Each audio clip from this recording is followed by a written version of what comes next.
Hello, my name is Rickard, and in this tutorial, I'm going to show you how to recreate this monument effect in Photoshop and Adobe Firefly.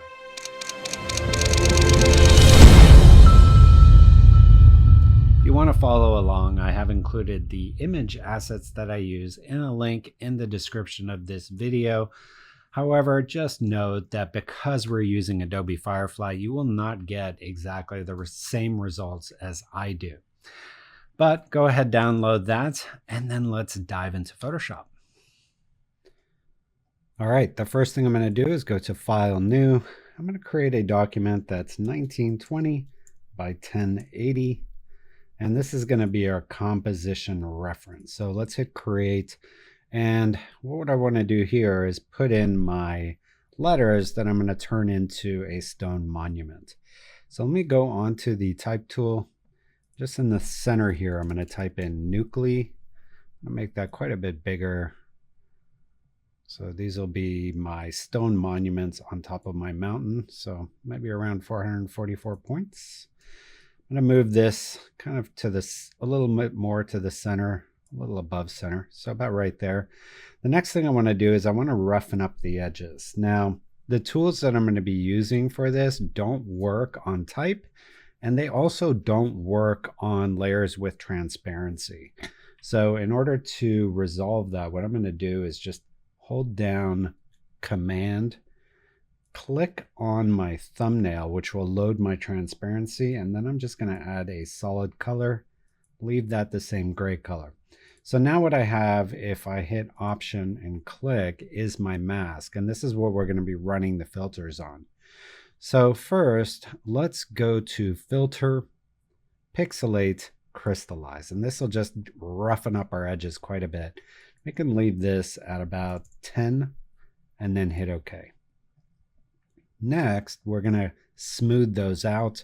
We're going to use Noise Median to smooth out those rough edges. And again, I'm going to use about 10 pixels. All right, now one problem is I don't want this gray. I just want this to be black or white. So to fix that, I'm going to go to Image, Adjustments, and Threshold. And let's just move this to edge out more of it. So around 225, hit OK. And then next, I want a little bit more rough edge around the edge. Now I could go back to crystallize. However, under filter gallery, I have some other options that I can use. If we go to dry brush, that'll give us some edging. Also, we can use splatter to give us some edge roughness. Sprayed strokes is another option. Under distort, glass, especially if we use like canvas here and a low setting, that'll give us some distorted edges. Really, this is up to you in terms of what you want creatively. All these are good options. Ocean ripple, glass, under sketch, torn edges, and stamp will also work. And so those are really the ones that'll work well. Torn edges, stamp, ocean ripple, glass, splatter, sprayed strokes, and then dry brush. Now for this, I think I'm going to use splatter. Set this to the highest smoothness, and then just adjust this to maybe around 7 and hit OK. So I like that.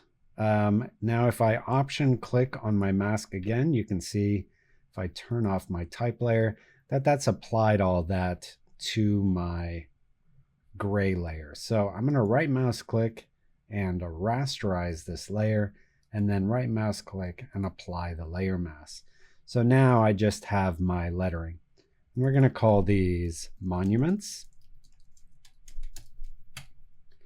And the next thing I want to do is I want to build the mountain that these are going to be sitting on. So for that, I can just use my lasso tool and kind of draw a basic shape in here. So something like this with some variation in there. And for this, I'm going to pick just a slightly darker gray, make a new layer, and then fill that with Option Delete.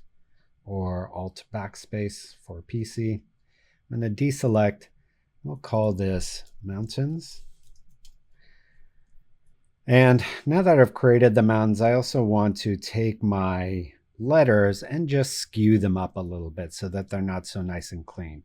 So to do that, with my lasso tool selected, just going to select these letters. So I'll select the U here, click on Command T for transform, maybe make this one kind of like this.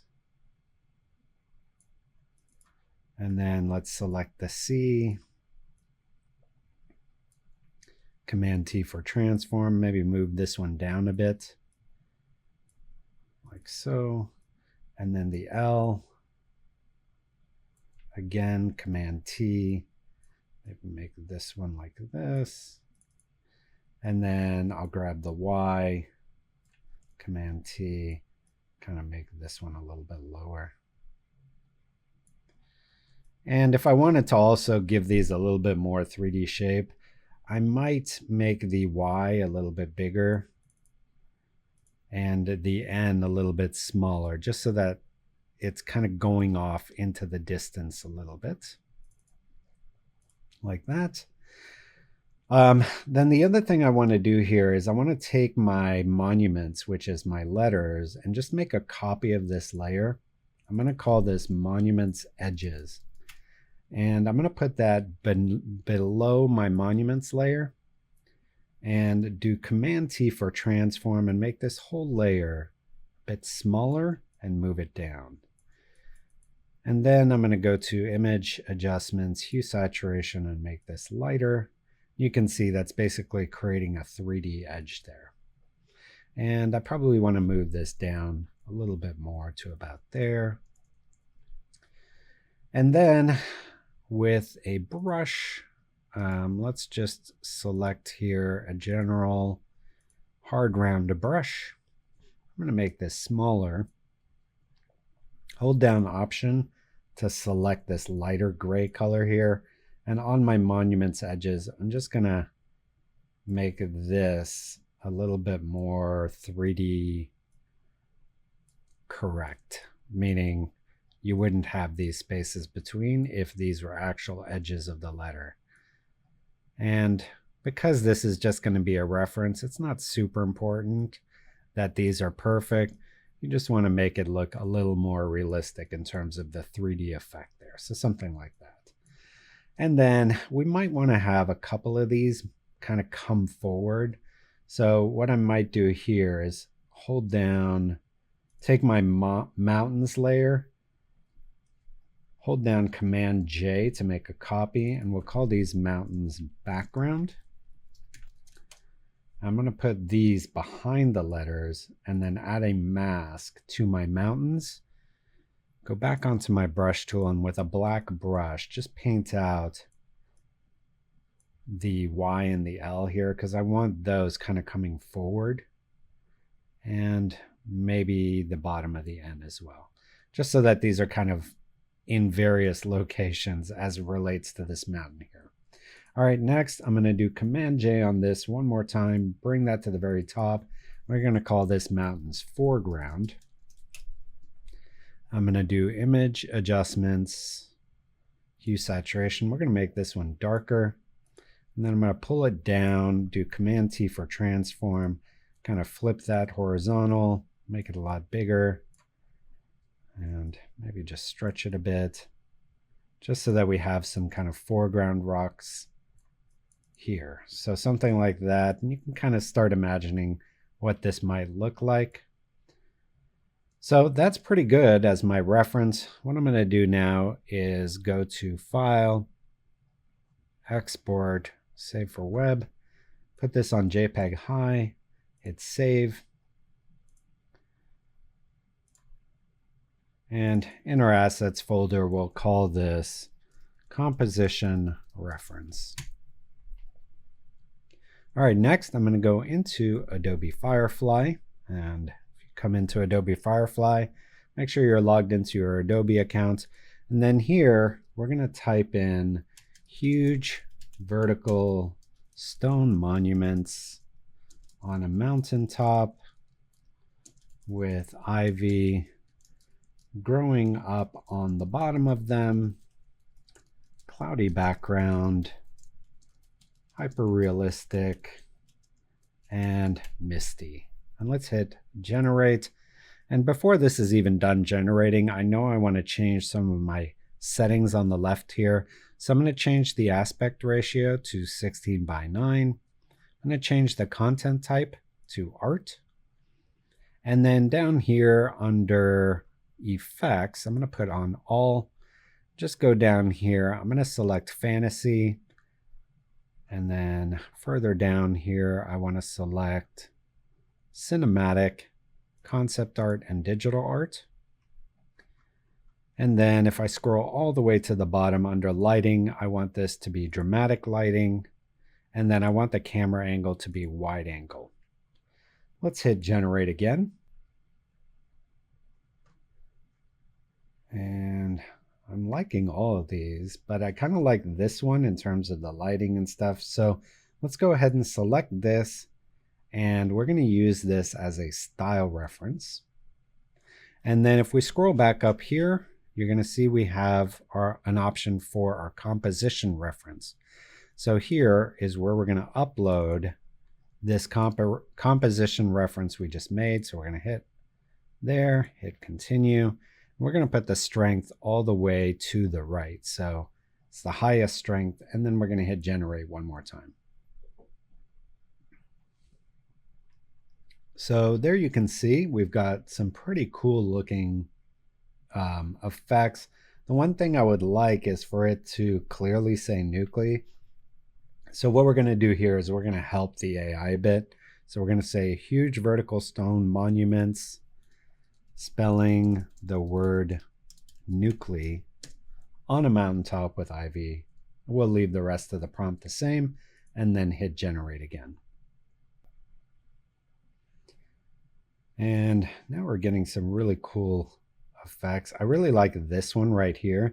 So what I might do is go here and use this as our style reference and then hit generate one more time. And let's see what kind of effects or results we get from that.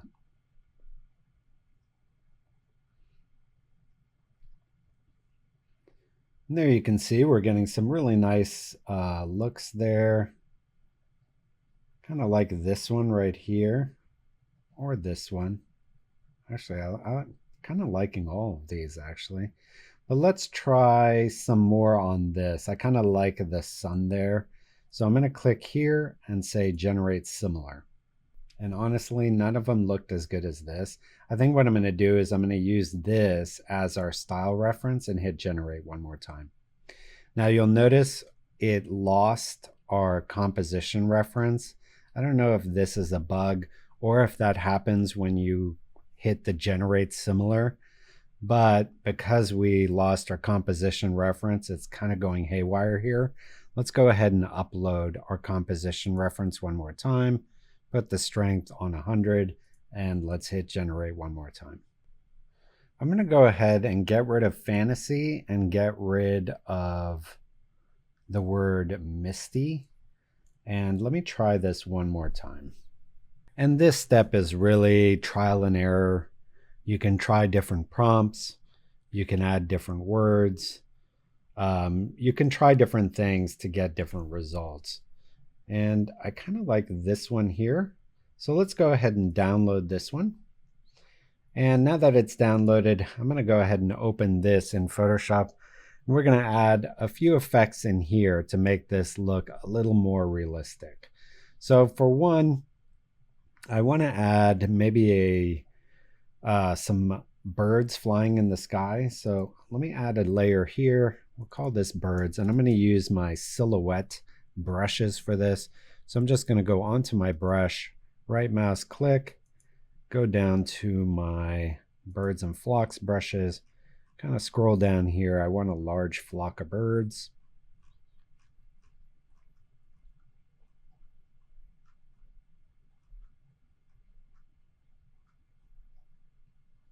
I'm going to use this one here. And go ahead and make this brush smaller. And make sure my foreground color is white, and then click once. I'm going to do Command T for transform and flip this horizontal so that they're flying toward the light there. So something like that. And then I want to add a person in here so we get some sense of scale. Now the birds are helping us in that regard, meaning they are giving us a sense of scale. However, I think we could have even more. Now, another thing I'd like to do is have some birds kind of flying more toward this light here. But I want them behind the stone. So I'm going to select my background layer, go onto the object selection tool, and select these objects, and then do Command J to put those on their own layer. And then I'm going to take my bird layer here, do Command J to make a copy of that, put them underneath, and then move these over here. And for these, I'm going to make them a little bit darker. So I'm going to do Command U to bring up my hue saturation. Just make these a little darker. So something like that. Okay, and then maybe if we add a human element here. Now if we go to File, Open, in the Assets folder, I downloaded a bunch of potential humans that we can use, and I kind of got these not knowing what our final would look like. So kind of like this, he's looking up at it and the lighting's pretty similar. So let's grab this one, and we'll just grab our object selection tool, make a selection around him, do Command C and then Command V. Let's put this on top here, and I'm going to make him quite a bit smaller so he's kind of looking up at this. Maybe he's standing here, something like this.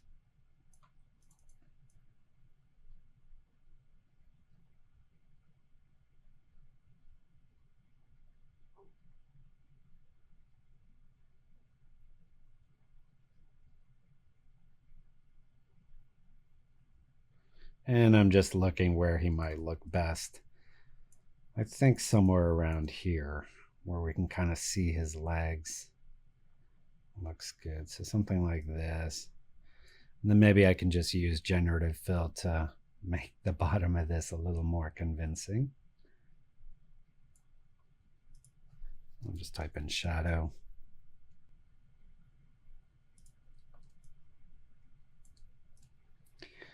The one other thing is he's a little bit too blue for this scene. So for that, I might just select him and go to my curves. Just go to my blue channel, kind of pull that down, make him match up a little bit better with this scene here. So something like that. So there you have it. That's how you recreate that stone monument effect using Photoshop and Adobe Firefly. And obviously by changing your reference or composite reference, you can create any letters, any logo, or any graphic in this same style. Now, if you enjoyed this tutorial, please subscribe to my channel, leave a like, leave a comment, share this video. And if you want to learn more about Photoshop, check out Nucly.com. I sell professional training and professional tools for Photoshop artists.